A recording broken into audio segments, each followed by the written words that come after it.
নমস্কার, আমি ডাক্তার বিপ্লব কুণ্ডু আপনাদেরকে আরও একবার স্বাগত জানাচ্ছি আমার চ্যানেল দৈনন্দিন জীবনে হোমিওপ্যাথির আর একটা সম্পূর্ণ নতুন ভিডিওতে।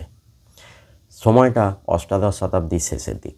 হোমিওপ্যাথির স্রষ্টা ডাক্তার স্যামুয়েল হ্যানিম্যান নিজে ওল্ড স্কুল অফ ট্রিটমেন্টের এমডি ডাক্তার হয়েও যখন নিজের ট্রিটমেন্ট ব্যবস্থার ওপরেই ধিক্কার লেগে যাচ্ছিল, কারণ মানুষকে চিকিৎসা দিতে গিয়ে অনেক ক্ষেত্রেই মানুষকে আরও বেশি করে মানসিক ও শারীরিক কষ্টের মধ্যে ঠেলে দেওয়া চাক্ষুষ উপলব্ধি করছিলেন, তখনই প্রথম তিনি সিনকোনা গাছের ছাল নিয়ে নিজের ওপরেই প্রুভিং করে ফেললেন এবং বুঝতে পারলেন যে ওষুধ কোনো রোগ সারাতে পারে সেই ওষুধ কোনো সুস্থ মানুষের ওপর একই রকম লক্ষণ তৈরিও করতে পারে।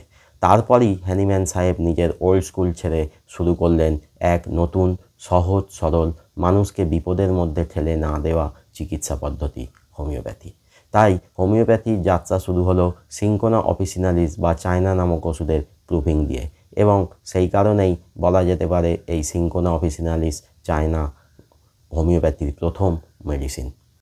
আর আজ আমার আলোচনার বিষয় এই সিনকোনা অফিসিনালিস বা চায়না নামক হোমিওপ্যাথিক ওষুধ। অন্যান্য সমস্ত ওষুধের মতো এখানেও আমি প্রথমেই বলবো চায়নার ক্যারেক্টারিস্টিক সিমটমস বা চারিত্রিক লক্ষণগুলোর কথা। প্রথম ক্যারেক্টারিস্টিক, শরীরের যে কোনো কষ্ট শুরু হয় আমাদের শরীরের প্রয়োজনীয় রস নিঃসৃত হয়ে যাওয়ার পর থেকেই, বিশেষত রক্তপাতের পর, যেমন মহিলাদের মাসিকের সময় রক্তপাত, এছাড়া শরীরের যে কোনো জায়গা থেকে রক্তপাতের পর, তাছাড়া ডায়রিয়া, অতিরিক্ত বুকের দুধ নিঃসৃত হওয়া, সাদা স্রাব হওয়া, পুরুষদের ক্ষেত্রে অতিরিক্ত বীর্যস্খলন হওয়ার পর থেকেই। দ্বিতীয় ক্যারেক্টারিস্টিক, এই সমস্ত ডিসচার্জ যে শরীরের যে কোনো জায়গা থেকেই হোক না কেন, যেমন পাতলা পায়খানা, অতিরিক্ত ঘাম হওয়া বা মাসিকের রক্তপাত হওয়া, এরপরেই শুরু হয় মারাত্মক দুর্বলতা। এতটাই দুর্বল থাকে যে হাত পা কাঁপে, কোনো রকম কাজকর্ম করতে পারা যায় না। পরের ক্যারেক্টারিস্টিক, পিরিয়ডিসিটি, কষ্টগুলো সারাদিনের একটা নির্দিষ্ট টাইম পিরিয়ডে হয় অথবা একদিন ছাড়া ছাড়া একটা নির্দিষ্ট সময় হয়। এটা একটা উদাহরণ দিয়ে বললে আপনাদের বুঝতে সুবিধা হবে। যেমন ধরুন পেট ব্যথা, সারাদিন কোনো পেট ব্যথা নেই, প্রতিদিন শুতে যাওয়ার আগে রাত্রে 10টা-11টা নাগাদ আধ ঘন্টা 1 ঘন্টার জন্য পেট ব্যথা হলো, আবার পেট ব্যথা কিছুক্ষণ পর ঠিক হয়ে গেল। এটা প্রতিদিনই হচ্ছে অথবা একদিন ছাড়া ছাড়া হচ্ছে। পরের ক্যারেক্টারিস্টিক, সহজেই যে কোনো অরিফিস থেকে রক্তপাত শুরু হয়ে যায়, আর যখন রক্তপাত হয় সেটা হয় খুব বেশি পরিমাণে। পরের ক্যারেক্টারিস্টিক, রুগীর প্রচণ্ড শীতকাতুরে হয় আর রক্তপাতের পর খুব বেশি শীত অনুভব হয়। পরের ক্যারেক্টারিস্টিক, শরীরে ঘাম হয় খুব বেশি। নেক্সট ক্যারেক্টারিস্টিক, খিদে তাকে খুবই বেশি, আবার অনেক সময় ক্ষুধামন্দাও দেখা যেতে পারে। এর ক্যারেক্টারিস্টিক, সুস্বাদু মুখরোচক খাবার, অতিরিক্ত নুন ঝাল মশলা জাতীয় খাবার খেতে খুবই বেশি পছন্দ করে। মাংস বা অন্যান্য ফ্যাট জাতীয় খাবার অপছন্দের, আবার ফল দুধ তো সহ্য হয় না। পরের ক্যারেক্টারিস্টিক, মুখ সবসময় তেঁতো হয়ে থাকে, এমনকি জল খেলেও সেটা তেঁতো লাগে। নেক্সট ক্যারেক্টারিস্টিক, শরীরের যে কোনো জায়গার ব্যথা যন্ত্রণাগুলো সামান্য টাচের মাধ্যমে বৃদ্ধি পায়, কিন্তু যদি জোরে প্রেসার দেওয়া হয় তাহলে আরাম পায়। আবার ব্যথাগুলো চলাফেরা কাজকর্ম করলে আরাম হয়, আর শুয়ে বসে থাকলে বৃদ্ধি পায়। পরের ক্যারেক্টারিস্টিক, ঢেঁকুর উঠলে বা বায়ুপাস হলে এক্ষেত্রে কষ্টগুলো কমে না। আমি নাক্সমম বলতে গিয়ে বলেছিলাম বায়ুপাস হলে কষ্ট কমে, আর কার্বোভেজের ক্ষেত্রে বলেছিলাম ঢেঁকুর উঠলে কষ্ট কমে, কিন্তু এখানে ঢেঁকুর বা বায়ুপাস কোনোটাতেই কষ্ট কমে না। পরের ক্যারেক্টারিস্টিক, পায়খানা হয় অতিরিক্ত দুর্গন্ধযুক্ত, পায়খানাতে থাকে অপাচ্য খাদ্যবস্তু, তাই পায়খানাটা দেখতে হয় ছানা কাটা কাটার মতো। পরের ক্যারেক্টারিস্টিক, রুগীর কিছু করার ইচ্ছাই থাকে না, হতাশ হয়, চাপা স্বভাবের হয়, বাঁচার ইচ্ছা থাকে না, কিন্তু সুইসাইড করবার মতো সাহসও থাকে না। নেক্সট ক্যারেক্টারিস্টিক, সমস্ত রকম ডিসচার্জের পর চোখ মুখ ঢুকে যায়।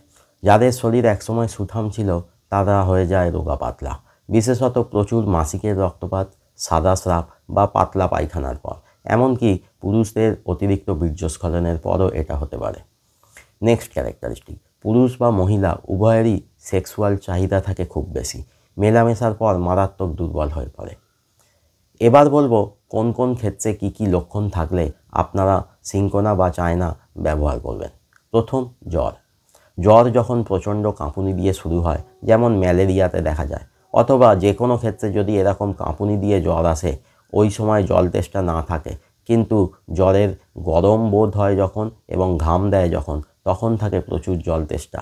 ঘাম দেবার পর মারাত্মক দুর্বল হয়ে পড়লে, প্রতিদিন একটা নির্দিষ্ট সময়ে জ্বর এলে এবং জ্বরের সময় হাত পায়ের তালু খুব ঠান্ডা হয়ে পড়লে আপনারা খান চায়না 30 4টি ডোজ 4 ঘন্টা ছাড়া 1 ফোঁটা করে।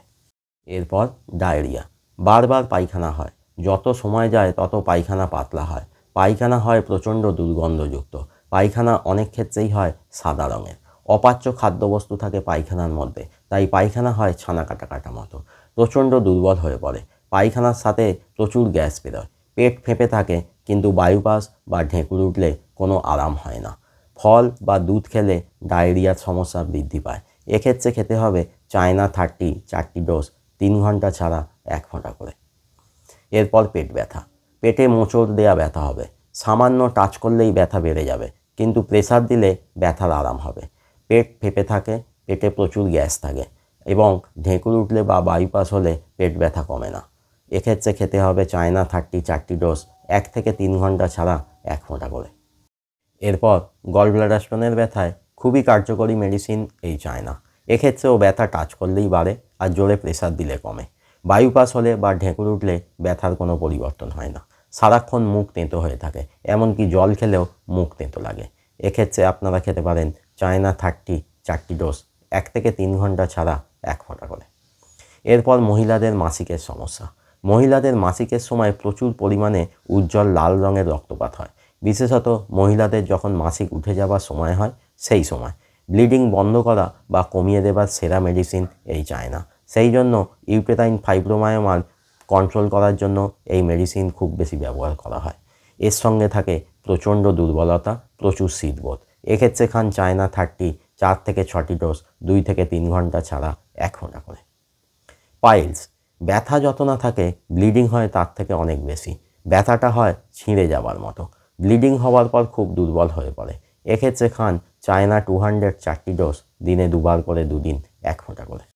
অ্যানিমিয়া, শরীরে এত রকমভাবে এত বেশি রক্তপাত হওয়ার ফলে অ্যানিমিয়ার লক্ষণ দেখা যায়, তাই দেখা যায় ঝিমুনি, মাথা ঘোরা, খুব বেশি দুর্বলতা, চোখ মুখ শরীর ফ্যাকাশে হয়ে যাওয়া, এক্ষেত্রে খান চায়না 30 বা চায়না 200 6টা থেকে 8টি ডোজ দিনে 2 বার করে 1 ফোঁটা করে।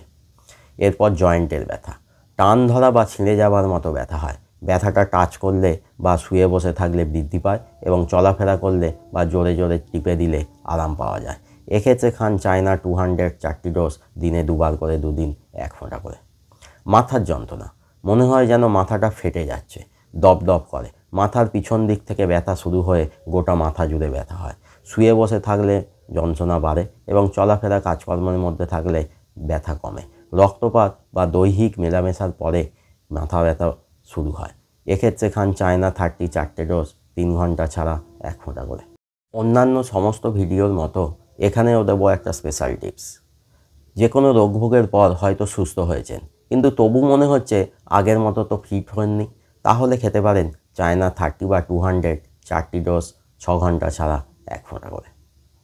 এছাড়া যে কোনো সমস্যায় যদি চায়নার ক্যারেক্টারিস্টিক সিমটমস বা চারিত্রিক লক্ষণগুলোর মধ্যে কমপক্ষে 3টি থাকে তাহলেই আপনারা এই মেডিসিনটা খেতে পারেন। আজ এখানেই ভিডিও শেষ করছি। যদি ভিডিওটা ভালো লাগে তাহলে লাইক, শেয়ার ও কমেন্ট করবেন।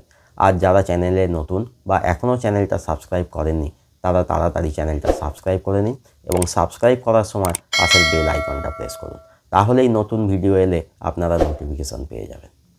সঙ্গে থাকবেন, ভালো থাকবেন, হোমিওপ্যাথির মাধ্যমে সুস্থ থাকবেন।